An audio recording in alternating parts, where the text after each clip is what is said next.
tegelikult väga paljuski juhuse.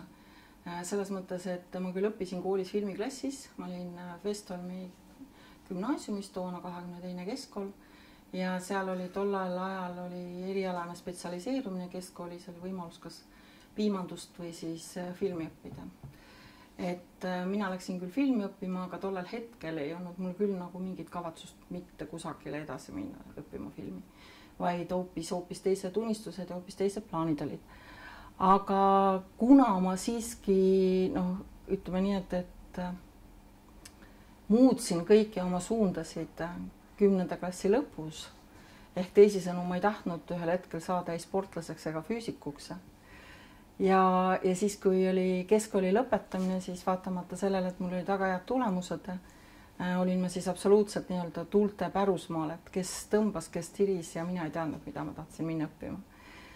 Ja niimoodi ma seal siis seiklesin ja ekslesin. Tartu Ülikooli ma õnneks sisse ei saanud, sest et keske sisseastumiseksamite ajal ma sain teada, et ma ei taha minna ajalugu õppima ja kindlasti veel vähem tahaksin ma minna ajalooõpetajaks kusagile kooli õpetama. Ja nii ma sealt siis ära tulin ja sattusin tööle, oli selline asutus nagu, ma isegi täisnime hetkel niimoodi hoobilt ei ütle, see oli põhimõtteliselt meedium, ehk siis igas toonases liiduvabariigis oli olemas selline levikontor, ehk siis Moskvas saadeti filmid laiali ja siis see meedium oli siis see koht, kes siis Eesti mastaabis siis need planeeris kinodesse, olid nad siis dokumentaalfilmid, mängufilmid, animafilmid ja seal oli ühe toimetaja koht, oli vaba ja sinna mina sattusin. Aga ka siis veel ei tahtnud ma minna seda õppima, vaid see oli selline hetkeline peatuspaik minu enda jaoks. Aga juhtus tegelikult nii, et toona olid festivalid sellisel rollingul, et tegelikult ainult üks stabiilne festival oli Moskva rahvusvaheline festival ja kõik ülejäänud reisisid ühest liiduvabariigist teise. Ja minu seal oleku ajal reisis Eestisse parasjagu spordifilmide festival. Ja vaat see sai nagu saatuslikuks. Toona, kui ma tulin Moskvast, siis tegelikult oli 3-4 kohta, kui oli võimalik Eestis minna filmialaselt tööle. Oleks olnud avati teater, muusika, kino, ma väga ei tahtnud sinna minna, siis televisioon, kuhu ma oleksin tahtnud, aga mind ei võetud ideoloogilistel põhjustel sinna. Seal oli väga ranged väravad, aga minu esimene elukaaslane, abikaasa oli välismaalane, nii et nendest väravatest ma läbi ei läinud kuidagi moodi. Ja siis oleks olnud võimalus minna reklaamfilmi, aga sinna isegi ei kutsutud ja ma väga ei oleks tahtnud minna, nii et ainukene koht, kuhu mind kutsuti ja kus tegelikult koht ootas, oli Tallinn film. Ja samal ajal oli see, et Tallinn filmis oli ikkagi nagu väga-väga põnev. Et ma sattusin, minu esimene film oli Kiisa Nipernaadi, kus põhimõtteliselt oli siis maailma kõige ägedam filmigrupp, mis Eestis üldse oli võimalik välja võtta. Kalju Kiisk, Tõnu Virve, Jüri Sillart, Juhan Viiding, polnud näitlejad, kaskaad, kõik see kokku. Et see oli niivõrd põnev ja tegelikult ma nagu avastasin üldse sellise eriala, nagu on filmitoimetaja, ehk siis skriptdoktor tänapäevases mõistes. Ja sellega ma siis tegelesin 10 aastat, nii kaua kuni Tallinn film eksisteeris. Ja see oli väga põnev aeg, et jällegi nagu väga huvitav oli.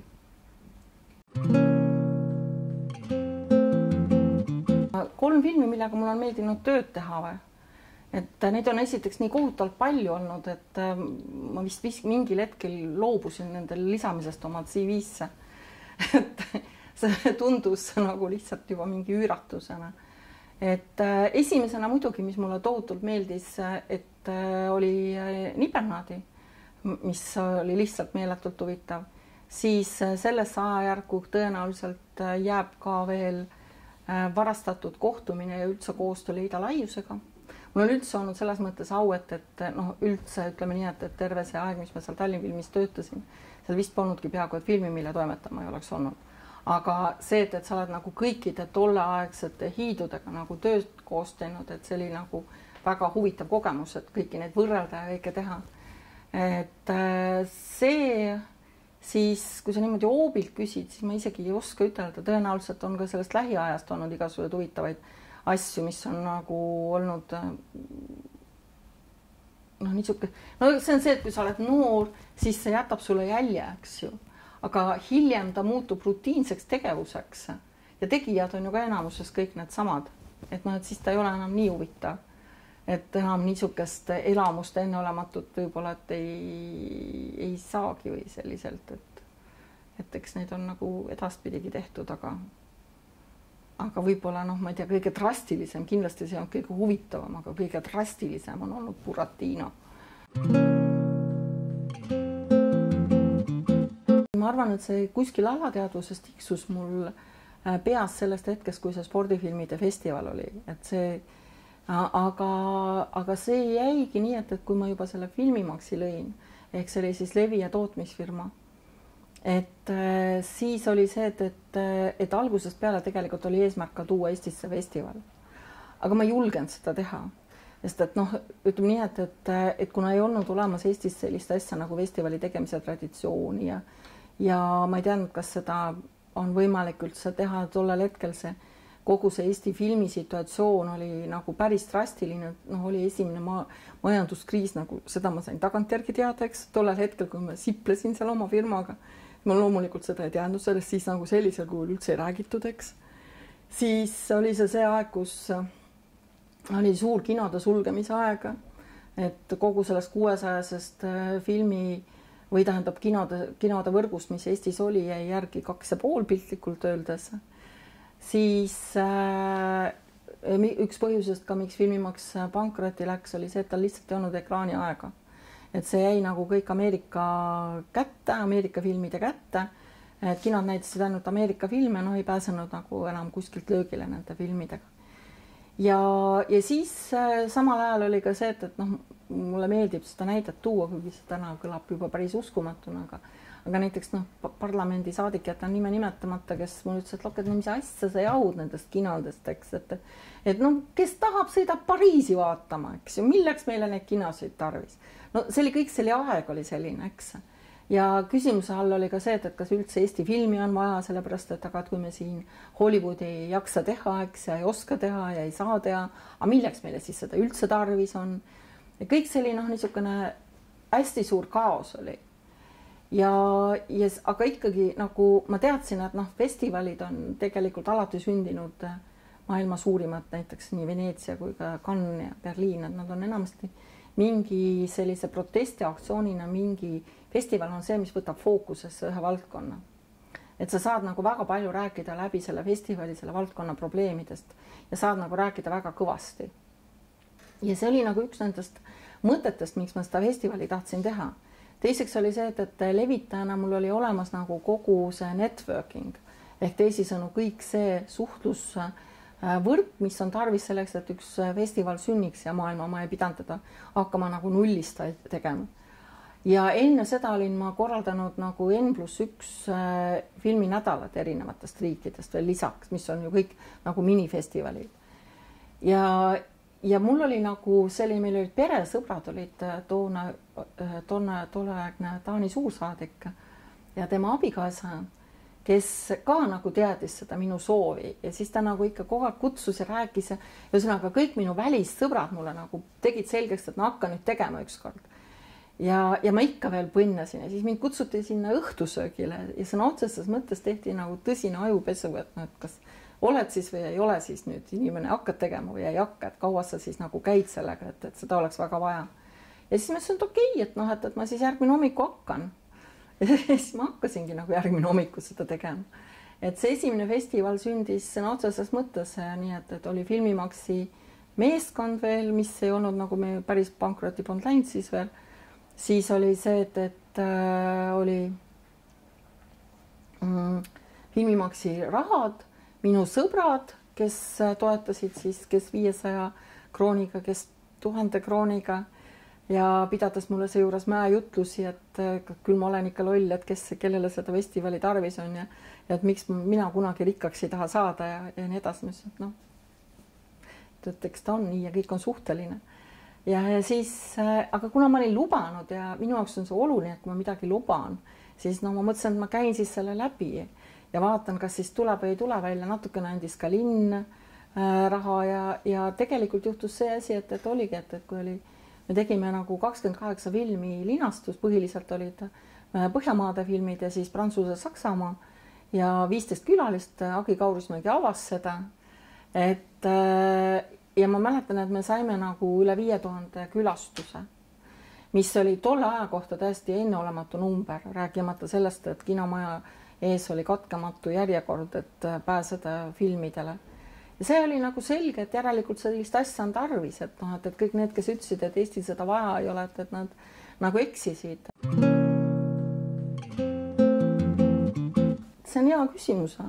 Et ma arvan, et lähiaastatel on väga tore selle Eesti filmi tulevik, sellepärast, et esiteks on see kool lasknud väga tugeva terve põlvkonna noori filmitegijaid, kes ju näiteks ma olin selles Eesti Vabariik 100 viimases komisjonis, kus on keegi planeerinud, aga tegelikult kõik need on ainult debüüdid ja kõik need täispikad debüüdid, mis on tulnud, need on nagu väga tugevad.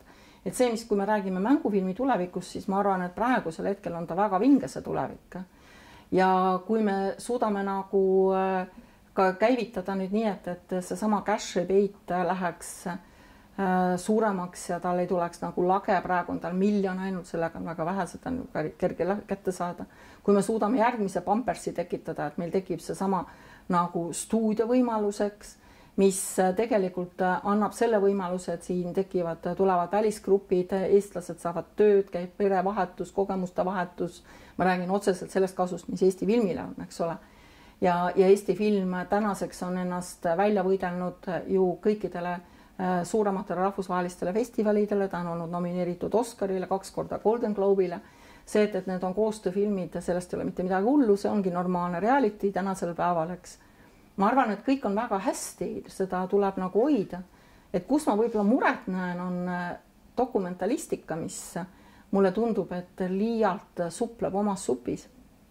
Ta ei pääse kuidagi välja ja tal ei ole ka nagu sellist ütleme promootorit, sest et dokumentalistikat ei saa nii, et näiteks ütleme, eelmine aasta olid suured vaidlused, et PÖFF võtaks dokumentalistika ja hakkaks dokumentalistikas arendama samasugust industry osa ja teeks nagu ütleme mängufilm või PÖFF tervikuna on. Et see ei ole nii lihtne, sellepärast, et need on 2 eri maailma, eri levitajad, eri tootjad, et seal on lõikumise lõimumispunktid, eks ole, aga ikkagi nagu meil niisugust promootorit ei ole olemas, nagu ütleme, PÖFF on olnud nagu mängufilmi ja anima ja tudengifilmi jaoks läbi sliibi. Et see dokumentalistika lüli puudub, et siin ma näen nagu mingit ohtu, et nende, ma ei saa midagi öelda, ütleme, minu jaoks on see mõõde, sest et kui ma olen olnud ise nagu selles rahvusvahelises filmitööstuses tänaseks ikkagi juba üle 25 aastat ja rohkemgi sees, siis see on näitaja ja see on ohumärk, kui tegelikult filmid ei jõua rahvusvahelisse ringlusse. Järelikult midagi on valesti. Me võime ennast lohutada, et me teeme oma publikule. See on bullshit. Ma ei tea, kas seda võib. et film ei ole oma endale nagu lihtsalt ego realiseerimiseks ja 10 sõbrale näitamiseks. Film oma olemuselt on niivõrd universaalne, sinna pannakse nii palju raha sisse. Ja sõnum kui selline, eks ole, ikkagi tähendab määrab ära selle sõnumi suurus, et ainult teha Eesti publikule, see on väga suur luksus. Ja siin ma nagu arvan, et siin on midagi nagu viltu. Et need on nii üksikud dokumentaalfilmid, mis meil kusagile väljapoole satuvad. Rääkimata sellest, et üks põhjusi, miks ma ei tahtnud enam Postimehe juures filme hinnata, oligi see, et tegelikult ma väsisin ära meie dokumentaalfilmide hindamisest, kui päris aus olla. Lihtsalt ei saanud kogu aeg ühte sama juttu kirjutada, et need puudused on nagu filmist filmi kogu aeg ühed ja samad, mis ilmselgelt on takistuseks.